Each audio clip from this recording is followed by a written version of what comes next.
சென்னை தரமணியில் உள்ள பாலிடெக்னிக் கல்லூரியின் மாணவர் விடுதி கட்டடங்கள் சிதிலமடைந்து காணப்படுகின்றன. இதனை சீர் செய்ய உயர்கல்வித்துறை நடவடிக்கை எடுக்க வேண்டும் என மாணவர்கள் கோரிக்கை விடுத்துள்ளனர்.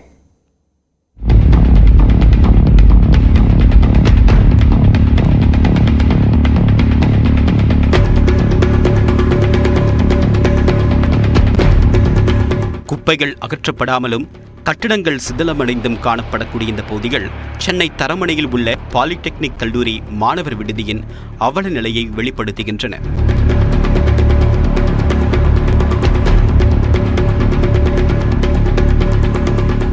தமிழ்நாடு அரசு உயர்கல்வித்துறையின் தொழில்நுட்ப கல்வி இயக்ககத்தின் கீழ் தமிழ்நாடு முழுவதுமாக 54 பாலிடெக்னிக் கல்லூரிகள் செயல்பட்டு வருகின்றன.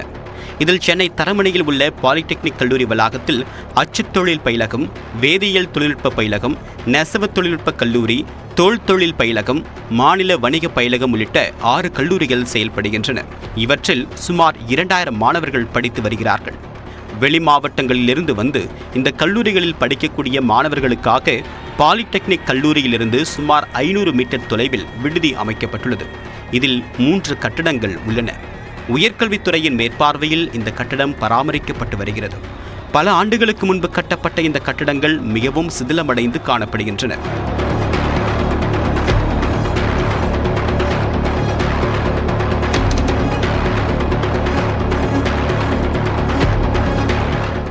இது தொடர்பாக நியூஸ் 18 தமிழ்நாடு நேரடியாக கள ஆய்வு செய்த போது மாணவர்கள் தங்கியிருக்கக்கூடிய அறைகளும் கழிவறைகளும் சிதிலமடைந்து காணப்படுவது தெரியவந்தது.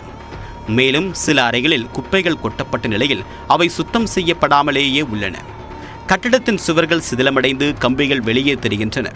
இவை மாணவர்களின் உயிருக்கு ஆபத்தை ஏற்படுத்தக்கூடிய வகையில் அமைந்திருக்கின்றன.